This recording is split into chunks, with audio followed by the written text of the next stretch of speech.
Waterloo, 1815. One of the most decisive battles in history, and one of the bloodiest.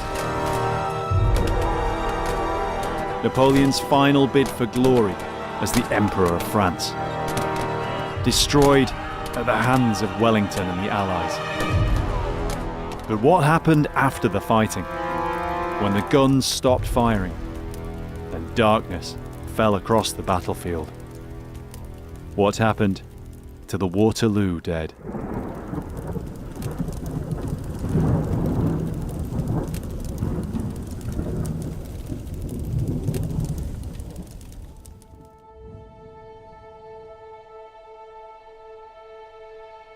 The battle took a single day.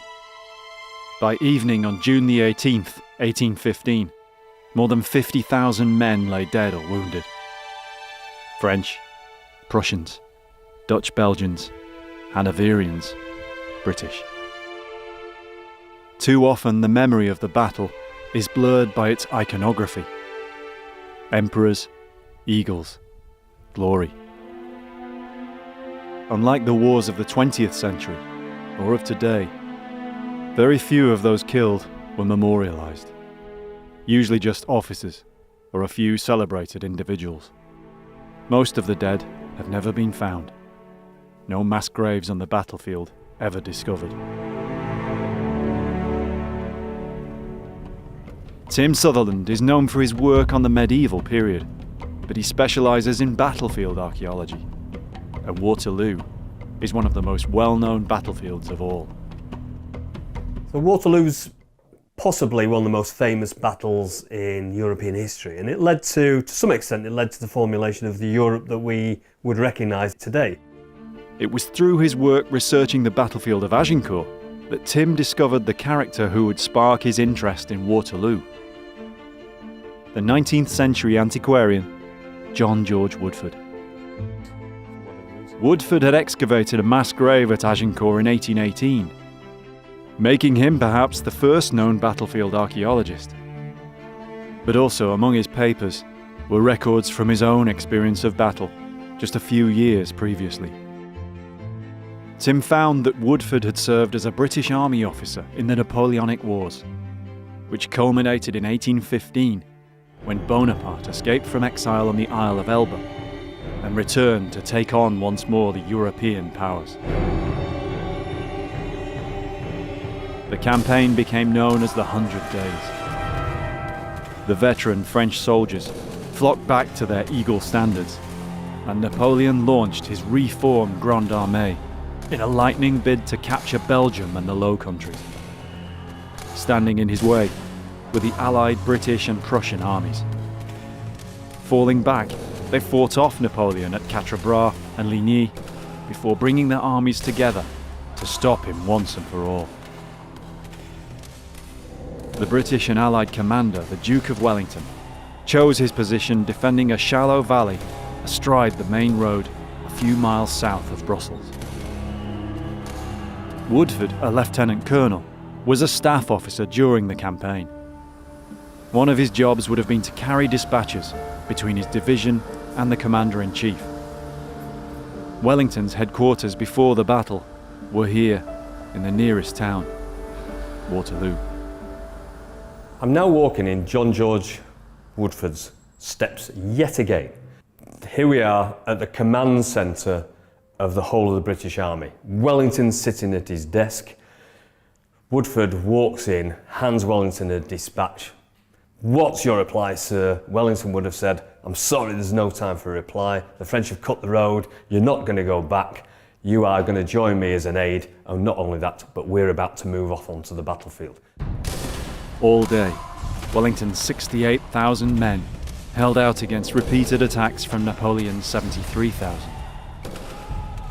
Finally, in the early evening, the French Imperial Guard, the most feared troops in the world, were defeated, and with them, their emperor. One of the first things Woodford did after the battle was write to his brother Alexander, also at Waterloo. One of the officers who commanded the defence of Hougoumont, a vitally important farm and chateau where British and Allied troops held out against overwhelming odds. At the time of his death in 1879, John George Woodford was said to be the last surviving British officer from Waterloo. In 2013, the 200th anniversary of Waterloo was still 2 years away. This would be an important landmark in European history, yet little archaeological research had ever been done there.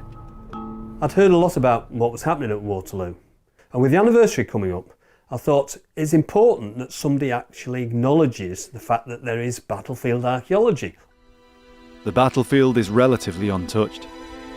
Apart from the Great Earth Monument built in the 1840s, the Lion Mound, it's still mostly open farmland, just the same as in 1815. But one famous part of the battlefield had changed over the years. In fact, it had almost crumbled away. Hougoumont.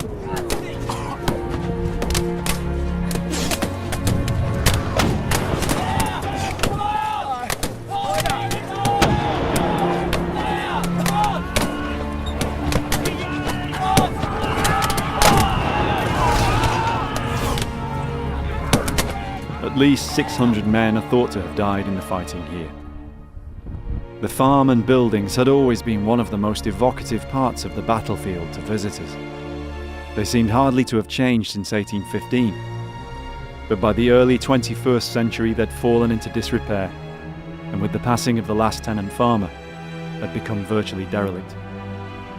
It was alarming enough to cause a group of people to take action. Project Hougoumont was formed to protect, preserve, and hopefully restore the site. There was a lot of talk about renovation at Hougoumont Farm, in that they wanted to put it back into a stable condition, but nobody was talking about the archaeology of the farm at the time. Project Hougoumont faced a challenging enough schedule to have the site ready in time for the bicentenary. But the proposal of an initial archaeological survey helped with their remit to broaden the understanding of the site, and was approved.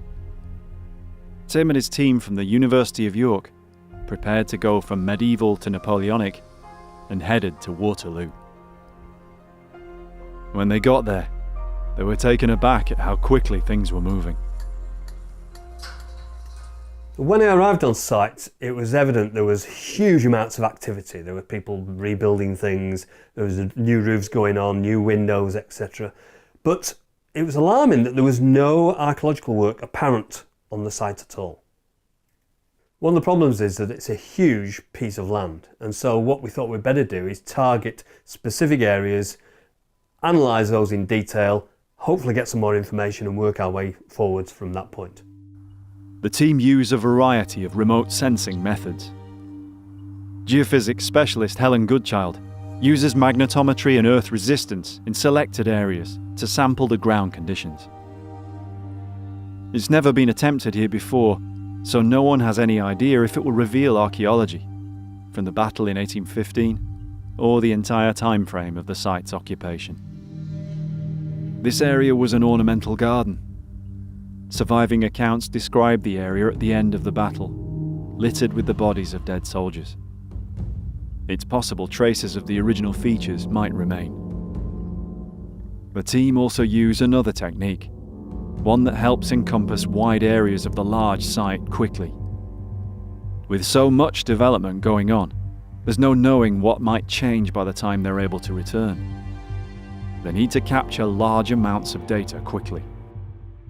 Photogrammetry is an important tool because it uses, for example, a series of images you can glue together to produce something like a 3D image. So, for example, we wanted to record parts of the farm buildings. We wanted to record the gardens and the walls around the gardens. One question regarding Hougoumont story is what happened to the hundreds of dead known to have been left here after the fighting. Yet there are clues. After the battle, many artists travelled to Waterloo, some within a few weeks or even days. Some of them sketched the area around Hougoumont, and so these might be a useful source of information for archaeology. Old prints and images are a fantastic and useful source of information, especially when it relates to human remains and bodies. We can see people burying the bodies after the battle. Sketches and prints show disposal of the dead outside Hougoumont gates. At the south gate, a burial pit perhaps. At the north gate, possible evidence that bodies were cremated. The team tried ground-penetrating radar over the south gate area in the hope of detecting traces of a pit. The problem is there's so much overburden that it's difficult for the radar to see through. But the north gate area hasn't been built over. Various prints show ashes and human remains in an area outside the gate and near the mouth of the Hollow Way, a sunken track used as a supply route to Hougoumont during the battle, still just visible.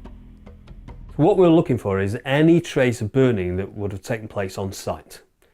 It's really difficult to get rid of, to burn human remains completely. And so there's almost certainly going to be some evidence in the landscape somewhere of those burnt human remains. After just a day's surveying here, the MAG is showing results. Basically, because we've got these extremes of the dark and the light, that's showing that it's really, really magnetic here. Whether that's some sort of ditch that's been filled with material that's either decomposing or reacting in some chemical way to make it more magnetic. The data from the first ever survey of its kind at Hougoumont is encouraging. The geophysics show traces of the ornamental garden, unseen for at least a century, perhaps more. The photogrammetry has captured a high-resolution digital snapshot of Hougoumont partway through the restoration, covering the garden and buildings and the entire perimeter of the wall held by Wellington's troops, all before traces of the battle are removed forever by building work. It's the North Gate data that's most compelling. Areas that could be organic deposits, tree boles perhaps, or areas where something has been burned. One thing that's evident from this survey is that just outside the North Gate there's been an extensive amount of burning. We don't know when this burning dates to. It could relate to the few days after the battle when in and around some of these areas there were huge numbers of people that were burnt in large pits. Overall, I was really happy with the initial results, but of course they were very limited. We needed to get back out there and get some really good results over a much larger area. After seeing the initial geophysics results in June 2014, Project Hougoumont UK commissioned further work to widen the survey.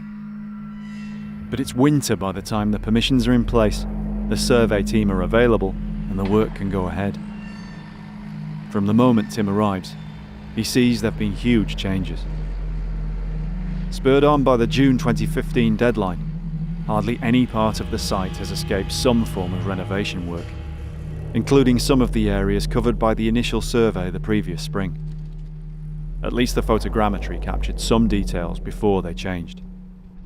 When I returned, it was slightly disappointing to be able to see extensive digging over the whole of the site. There were trenches going in for pipes, there were big holes in the ground for septic tanks and sewerage systems, and also the buildings have been rendered and painted.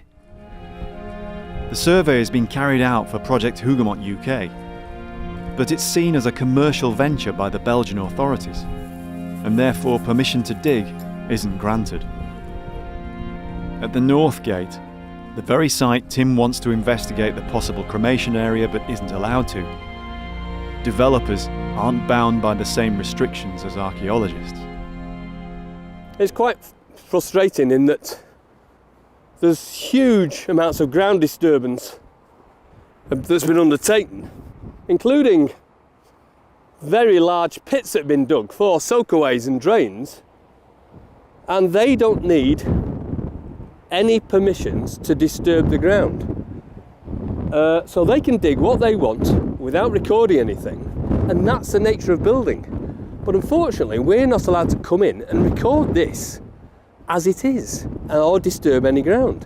Which seems a bit strange really, because we're hopefully digging to record and preserve and protect.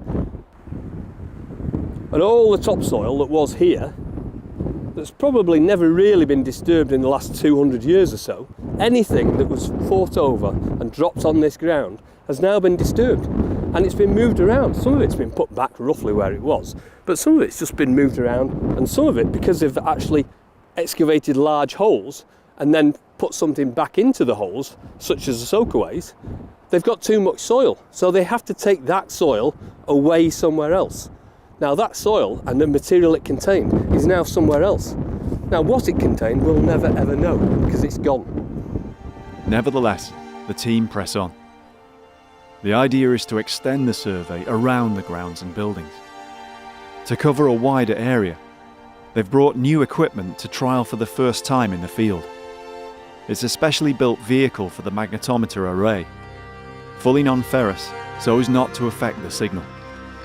But even this is heavy going after a few hours in torrential rain, just like the weather soldiers on both sides had to endure the night before the battle. Surveyor Graham Atwood's ancestor was here and survived. Yeah, I mean, it's really interesting to be doing a survey over an area where, my ancestor fought in the battle, in the reserves initially, and then in the sort of final advance. Just to see the landscape that he'd have seen and experienced during those sort of momentous few days. Yes, it's really interesting. Dominic Bosquet and Didier Willems are two of the archaeological officers for the Waterloo area. Inside Hougoumant's courtyard, Didier is recording the footprint of the destroyed chateau, revealed where the surface cobbles have been removed for levelling. In the context of Hougoumont restoration, we have to follow the different excavations. And especially here in the center of the site, in fact in the place of the old main house of Hougoumont.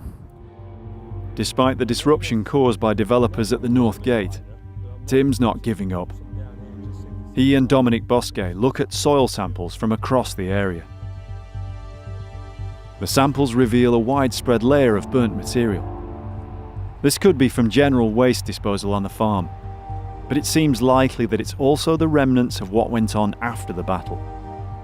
Burnt timbers from the chateau and buildings, and possibly the disposal of the dead. We need to go one meter I would have thought deep so. and maybe more. Despite the difficult conditions, the survey has revealed more detail about the site. Tim has been able to verify field boundaries, and from them which historic maps are accurate. He's also found trackways through the now vanished wood of Hougoumont, and another across the entire site, perhaps earlier than the farm itself. There are also more heavily magnetic anomalies that could indicate other areas of burning. One characteristic dominates the data. All areas show a dense covering of ferrous metal, fragments of iron and steel, a reminder of what happened in these fields 200 years ago. It's not only Hougoumont that's seen extensive building work in the run-up to 2015. Massive redevelopment elsewhere on the battlefield has brought huge amounts of earth moving. Yet even so, hardly any archaeology relating to the battle has been found. Just one skeleton, buried alone, not in a mass grave of the kind Tim's been looking for. Dominic Bosquet oversaw the excavation. They moved the car park for the bicentenary. They put it along the highway, and we've done test trenches on 10% of the total surface of the parking, and we found a body in one of the trenches. We opened 130 trenches, 2 meters wide, 10 meters long, and we found, well, I was very surprised to find only one. And that was the one with the bullet in his chest? Yeah. The round shot in That's his chest? the one, yes, Yeah. yes.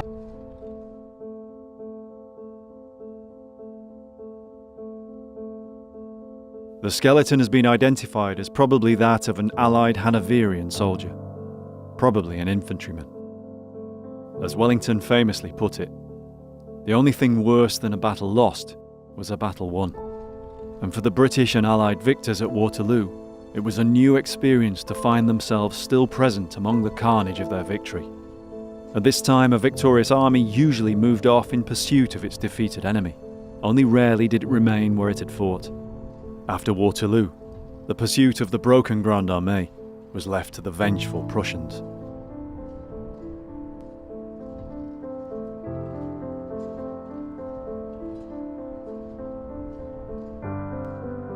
Many survivors wrote about their experiences after the battle. Most, even veterans, had never seen a battle so intense, nor with so many casualties. One was Captain Mercer of the British Royal Horse Artillery.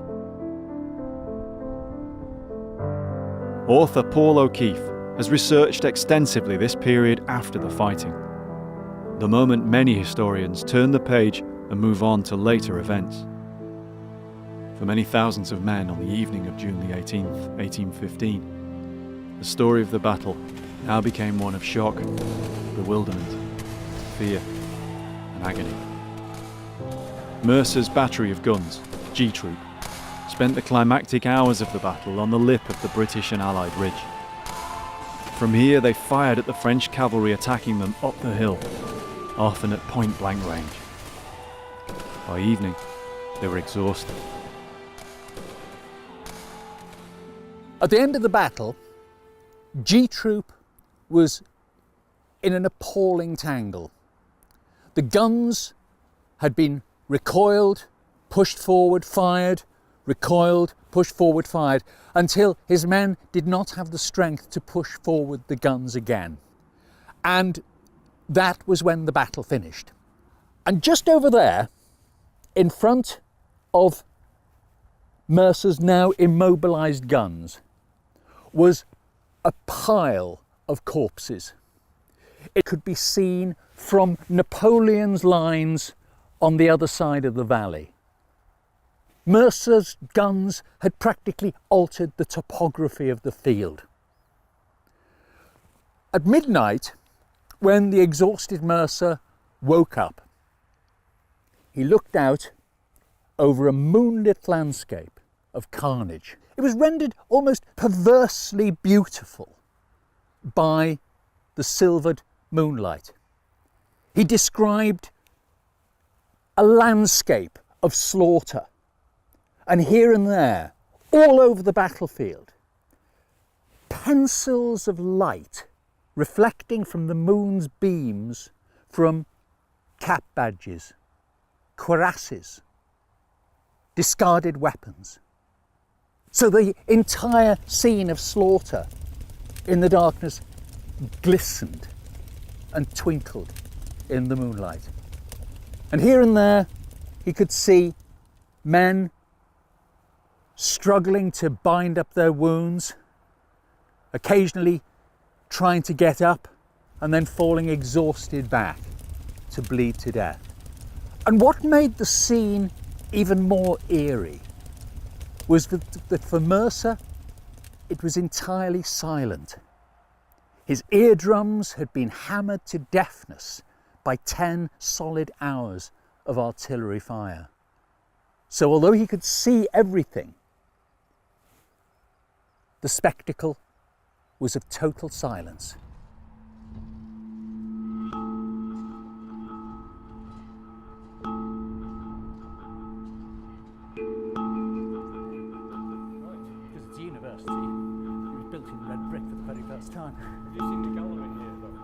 Mercer's memoir contains a record of perhaps one of the first burials among the guns of his battery on the ridge.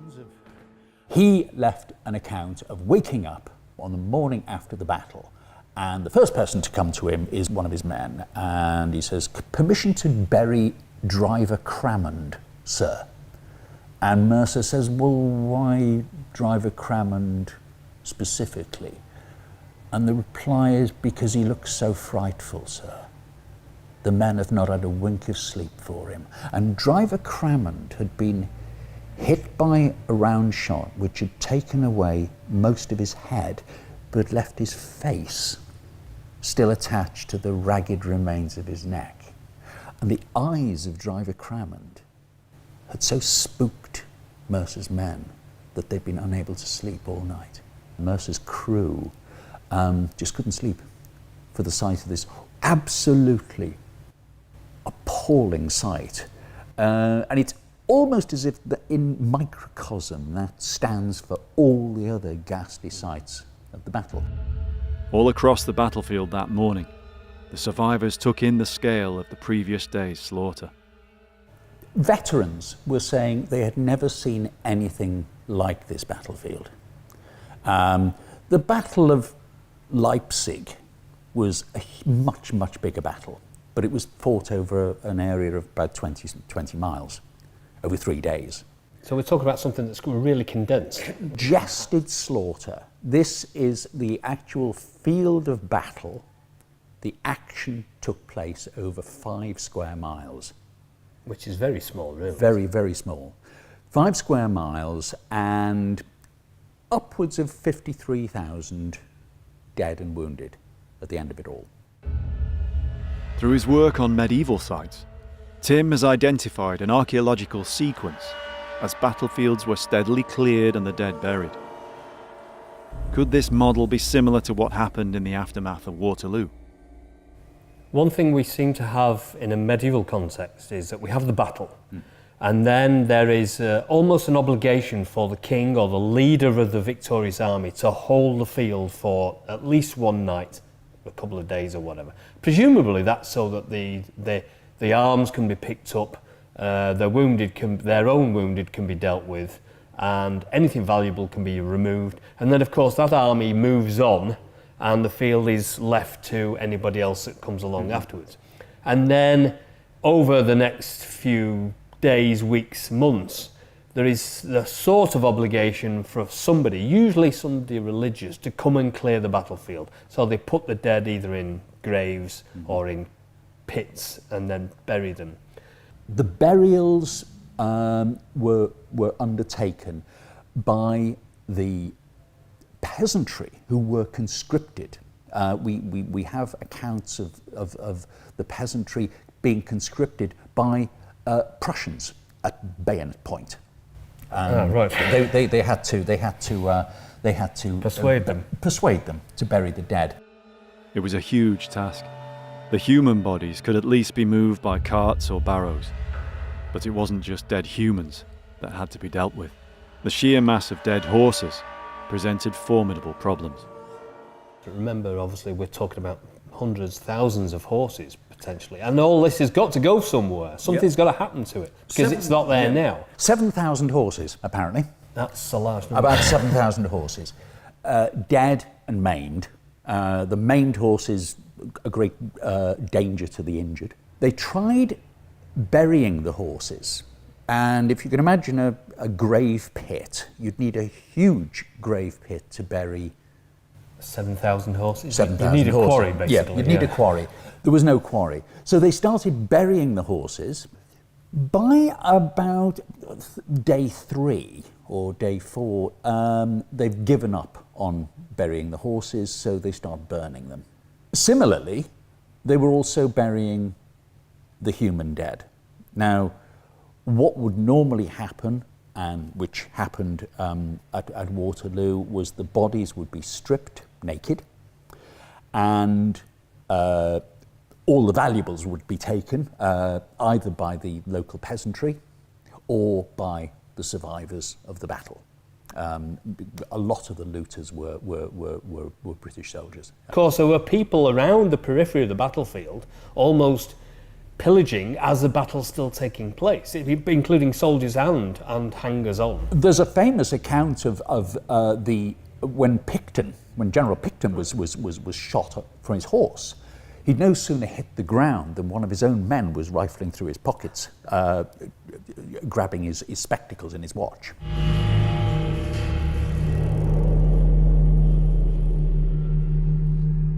The burning hot June sun brought another urgency.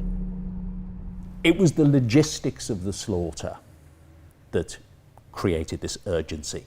They had to get rid of a vast number of human bodies fast before they before they exploded in the heat.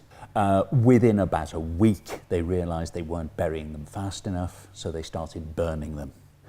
For some time, they'd have bonfires of horse corpses and human bonfires. Towards the end, there was no distinction. They'd just throw the human bodies onto the piles of burning horses. And archaeologically, this is what we are looking for. We are looking for evidence of all these different phases. There must be individual burials, multiple burials, and then part burials, part burning, and then just pits full of burning people and horses. Yeah. This is an industrial process of getting rid of Yes. thousands of bodies. Paul has also found accounts relating to the disposal of the dead at Hougoumont, perhaps in the same areas where Tim has been surveying. So there was an account at Hougoumont of a large number of French dead that were first placed in a burial pit. This burial pit was so congested and so full that it actually overflowed. And then they laid wood on top and set fire to it, which, when you think about it, it's the wrong way around. It's the wrong way around. And what you had was the top part of the pile was reduced to ashes, but down below was all this cooked flesh.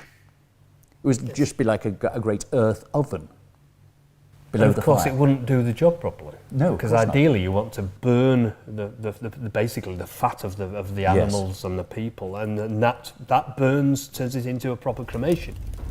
Horrific though the sights on the battlefield must have been, they didn't prevent the next phase of the aftermath. In fact, in many ways, they encouraged it.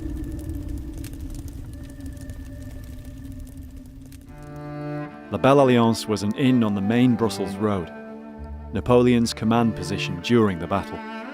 By evening it was clogged with traffic and debris as the survivors tried their best to escape. In the days after the battle, La Belle Alliance became a magnet for another wave of incomers. Tourists. There was one group, they called themselves the Brentford Lads. They'd come over from London and they'd heard about the stench of the battlefield, so they armed themselves with snuff and they took onto the battlefield on the day they visited from Brussels 2 pints of brandy just to get them round the field. They, of course, went to La Belle Alliance and they had a meal there. They didn't like the food.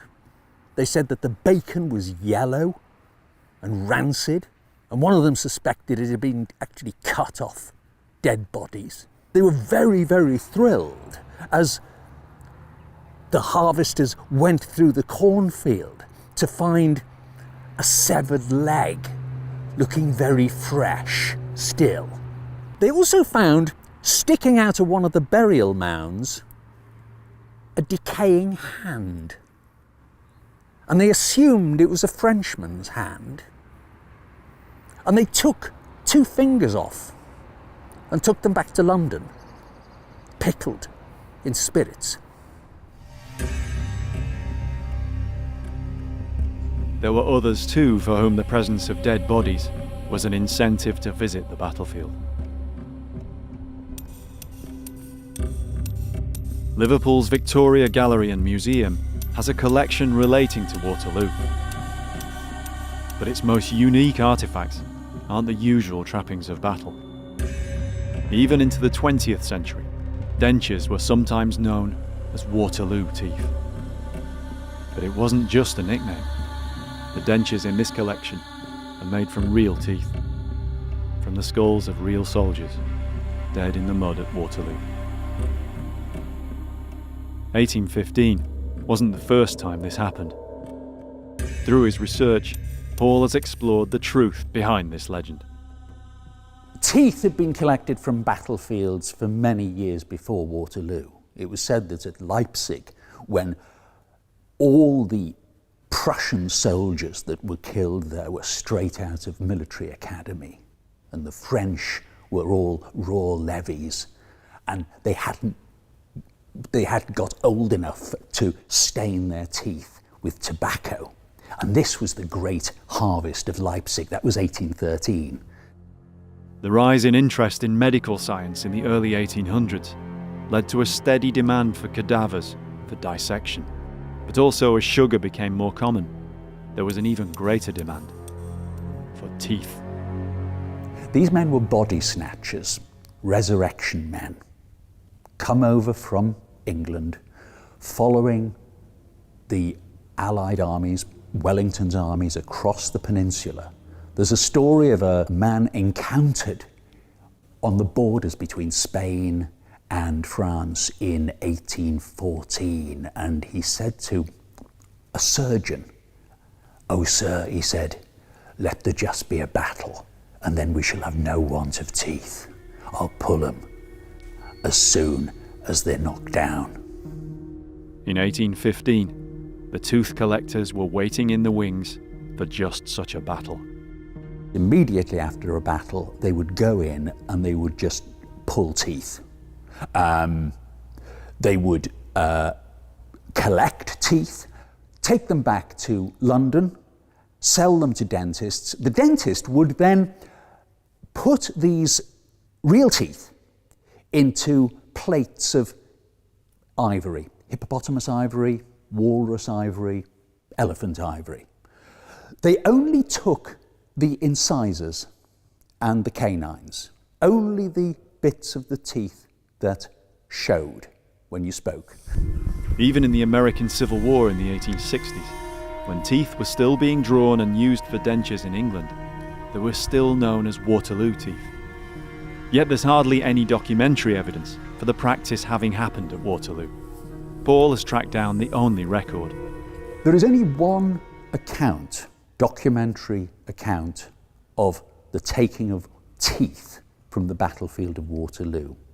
And this is an officer who, a couple of days after the battle, was riding past a mass grave.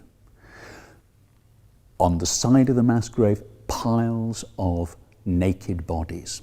And all he heard at first was the clink of metal on metal, of a small hammer on a small chisel.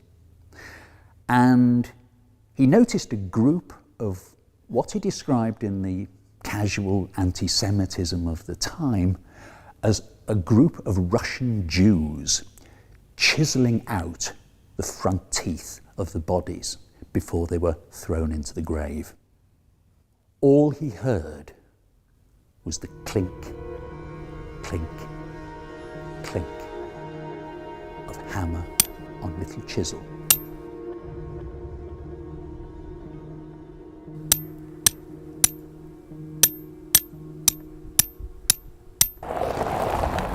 June 2015, and a lot has happened since Tim was last here. The restoration was completed in time for the 200th anniversary. Oh, Paul. Tim! Nice to see you again. So far, none of the archaeological surveys has revealed the exact locations of cremation or grave areas around Hougoumont. But could some of Paul's documentary research help? Over the last couple of years, what we've been doing is been looking at the archaeological evidence of where the potential burials were. We know that potentially there were some near the north gate and there were some outside the south gate. All the evidence is not conclusive, and so what I was wondering is there any historical evidence that you've been looking at that will take us further, the next step on? Well, there are quite a lot of accounts of tourists visiting Hougoumont, but there are two I can think of that actually talk about the graves and the burning of the bodies in Hougoumont, and they possibly give us a clue as to whereabouts in the Hougoumont estate this happened. So this is tangible evidence that they're looking at that time. Yes. Do we have any clue about where these pits were or where this evidence was?